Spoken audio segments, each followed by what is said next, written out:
It's time for Did You Watch It? How does this show work? We watch what we like, we talk about what we watch, and maybe you'll like what you hear. I'm Liz. And I'm Neil. Last night, we watched the final episode of The Bachelor Season 18. The show aired on Monday, March 10th, 2014. Here's what we thought about it.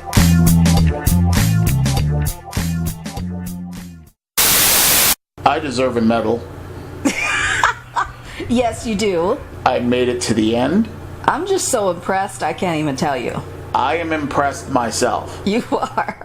After watching tonight, I just can't begin to tell you How impressed you are with yourself. I don't know if it's impressed or just disappointed. I haven't figured it out yet. Disappointed in yourself? Disappointed in myself, yeah. For even watching this thing to begin with. But that's another story in itself. So, in the spirit of the disclaimers, before I watched this episode, I had in my mind that first thing that I'm going to say. Once again, a lot of the things that I said about these people were meant in jest. There was some reality, my version of reality, thrown in, especially when it came to the difficulty that is almost inherent in relationships to begin with, such that figuring that you could create a show and then in just 10 short episodes find the man or woman of your dreams. All of the craziness that ensues when you put 26 to 28 people in one location for the sole purpose of trying to gain the attention of the target alpha male or female. All I'm saying is, watching these last 10 episodes made me so glad that I am no longer in my 20s and early 30s. Yeah, right? I can totally see that. It's another world, isn't it? It is a completely different world. There was stuff in there that was far too familiar, far too painful to remember. Aw, really? Oh yeah. And stuff that was just totally like, really? Serious? It must be different now. No, it's not. Some things never change. Yeah, trust me. Question 1. A live studio audience? Yeah. Really?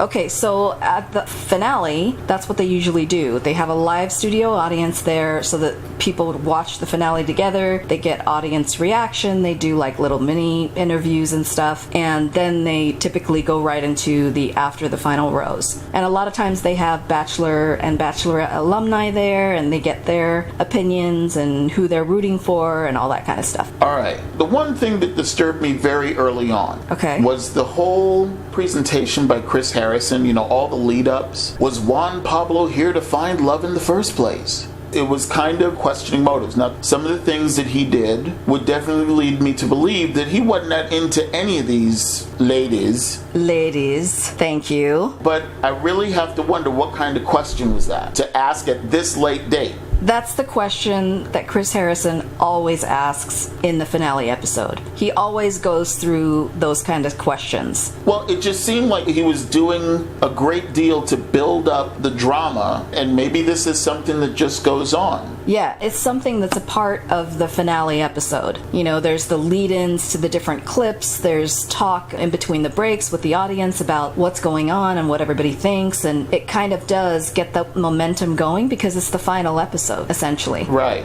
okay. And it's the culmination of the whole season. Gotcha. So I have to ask, when it was Sean? Yes. Was the question asked, was Sean here to find love in the first place? Was there any questioning of motives or? No, because Sean is totally a class act. Okay. Juan Pablo is not like any other Bachelor that you've seen on this series in the entire 12 years that this has been going on. Okay. I'm the new kid on the block. And I may have to move. There really wasn't much to tell. Clare and Nikki met the family.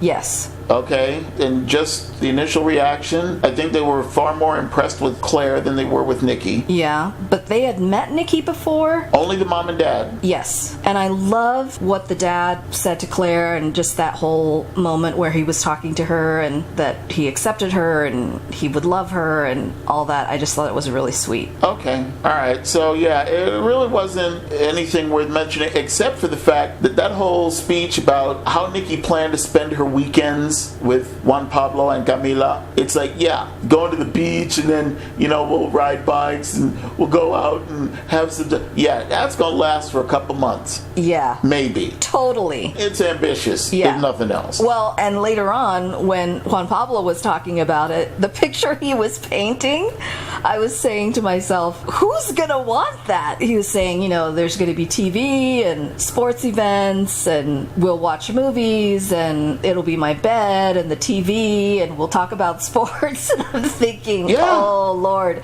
you're going to go from what we've seen so far on the season and the kind of dates that we've seen and, all that to... Which is why this has absolutely nothing to do with reality. Right. There you go. That's every girl's dream right there. Harrison broke away and he decided he was going to interview the audience to see what they thought. What the hell do I care about what the audience thinks at this point? That was cheese. But that's what happens. That's what he does. It's getting everybody involved, and it's the finale. I mean, you saw the studio audience. It's really competitive to get those tickets and be there in the live studio audience for that taping. Wow. Well, they can have my ticket. When the cousin was talking to both of them, just the way he kind of described Juan Pablo, and he just kept talking about how he said to both of them, how much do you argue or whatever. And then he talked about, are you the kind of girl that walks away because Juan Pablo, will just walk away or whatever. And I thought to myself, good Lord, I think that's fitting if nothing else. This guy is his wingman? Hey, he's warning him. I know, but it was just like, really? He's warning him, but once again, it doesn't make him necessarily a bad person. No, because I think he's a jerk. Okay. Quite honestly. And this episode really confirmed that for me in more ways than one. The comments he was making, the cavalier way in which he was speaking to them, and just his whole attitude. Oh, God. Yeah. Now, question. The last dates. Yeah. The last date with the Clare and the whole helicopter thing. Yes. What do you think it was that he whispered? I have no idea. I think it was something explicit, and she wasn't willing to repeat what it was. Of course. But I honestly think he just said something super crass and really explicit to her in that moment when it was more of a romantic moment than anything else. And it ruined her fairy tale. Yeah, exactly. It totally did. You're supposed to bring me the slipper and put it on my foot, and then the pumpkin will turn back into a carriage, and I will be dressed in my ball gown again, and then we can ride off into your castle. You're so jaded. So they had that little thing where they were interviewing the Bachelor alums. It reminded me of the movie Clash of the Titans, where the Bachelor alums are basically the gods that are up on Mount Olympus, and Sean is like Laurence Olivier, looking down and saying, oh, those mortals below, they just don't know how to behave. See, but you didn't watch Sean's season. You don't have an affinity for him like the rest of us have, because he was such a great guy, and he and Catherine are so happy. So when he says the things he says, it's because he can totally see the complete insincerity that Juan Pablo has. And it's so different than everything he felt and thought as he was going through the process that he can't help but just be blatant about his dislike for Juan Pablo, which I found really endearing because of how I feel myself about him after watching all of this. Okay, and once again, you're right. I have not partaken of the Sean version of The Bachelor, so I don't have a point of reference to compare. But once again, the things that I saw, the things that ABC would allow me to see, I don't know how bad it was. You're saying you don't know necessarily how bad it was? It was really bad. Was it really bad, or was it really unlike anything you had seen before on The Bachelor? It's unlike anything I had seen before because Juan Pablo is not like any other Bachelor. He was ungrateful, he was ungracious, he was blunt. Ungrateful and ungracious, okay. He was blunt, he was flippant, he had total disregard for the women, his attitude was just pompous. He cut Chris Harrison off and said, "Can I finish talking now before you interrupted me?" I mean, just rude. And we're gonna move on. Let's pretty quickly. I loved when Claire said, "I don't want a rose, I want forever." Well, Yeah. Honey child, forever is tomorrow. Okay? And then the next day, forever will be tomorrow again. You're lucky if you can actually go through the forevers and still have forever be forever. Yeah, absolutely. You know, just because you say at 32 that I want forever doesn't always translate to we're going to be together until, you know, the day we die or until we collect Medicare or whatever. I don't know. But we right? have seen way too much life to be narrating the show because it is exactly. It's like and that's night the thing. and day. Yeah. We have the knowledge of the reality. Yeah, and I'm sorry that they don't. Yeah. And to a large extent, I kind of have a little bit of resentment at the producers for basically cultivating and trying to reinforce this fantasy. I don't feel any sense of resentment from you at all. I know you don't because you drank the Kool-Aid. The Bachelor producers are basically trying to present two hypotheses as fact. The first one is, if you place a man in close proximity to 25 to 27 women over a 3-month period, he will definitely fall in love with one of those women within 3 months. That's the premise of the show. It is the premise of the show. Okay, so the converse hypothesis they're saying, if that doesn't happen, it's simply because he didn't want to fall in love in the first place, which is everything that the editing of this show was trying to reinforce, that he did not want to fall in love. Basically what this was about was protecting the franchise. Juan Pablo basically had to settle for who he eventually selected because he didn't want to find happiness. All these women making all the promises with the rose-colored glasses and we'll just, whisk away and ride off into the sunset and everything will be wonderful, okay? Because this is what The Bachelor promotes. But you and I know that horse is still in the stable.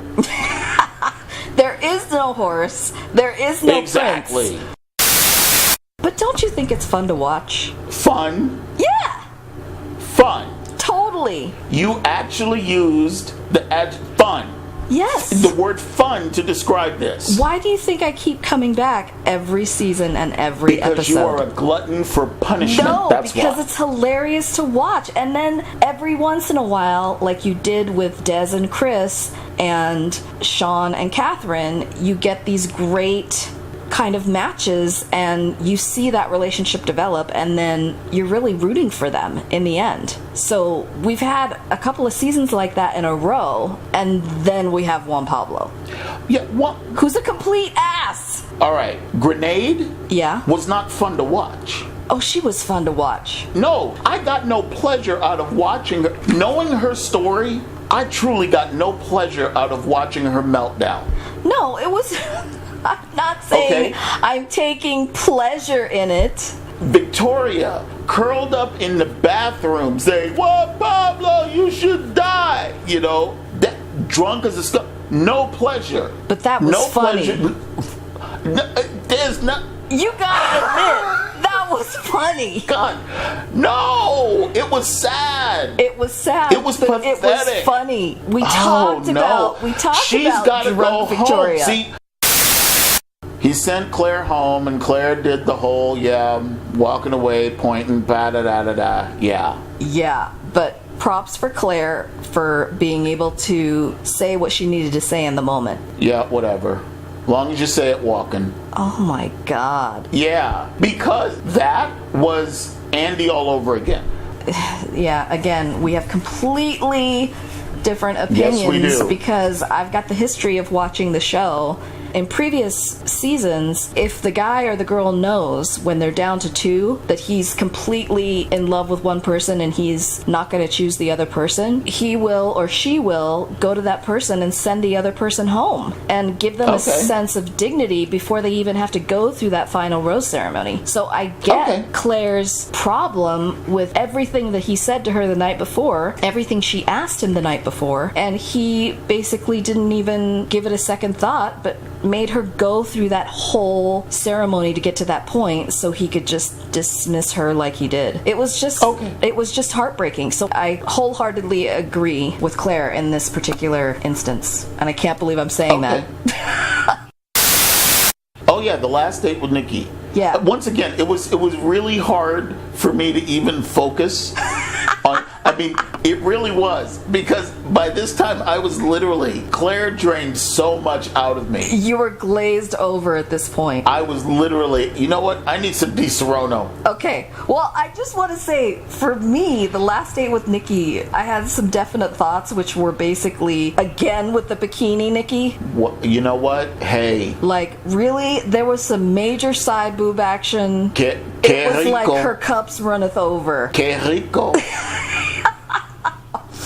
And, I loved it when she was asking him if he would open up, or if he felt like he would open up, and he point blank said to her, and I quote, "When I feel it, I'll open up." Yeah. I mean, and the fact that she stayed after that, it was like, and was enamored with him after that?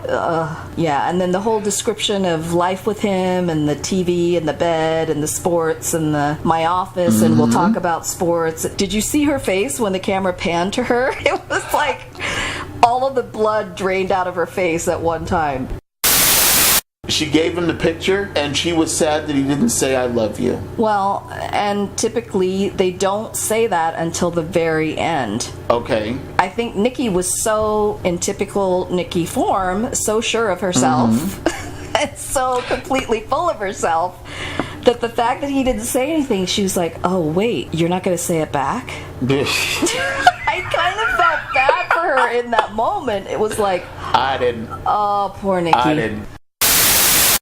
Well, okay, so they cut out the whole part of the show where Neil Lane comes in, the famous jeweler to the stars. He comes in with an assortment of engagement rings, and he meets with the Bachelor, and they go through this whole little thing, right? Really? They cut all of that out. So that, for me, was already a clue at that point in the show when they didn't do it. Oh, okay. Something has gone terribly wrong. Yeah. And the fact that you know that, and the fact that you were expecting that, of course, and the fact that you were disappointed when it happened, I love Neil Lane. Is far more telling than you know.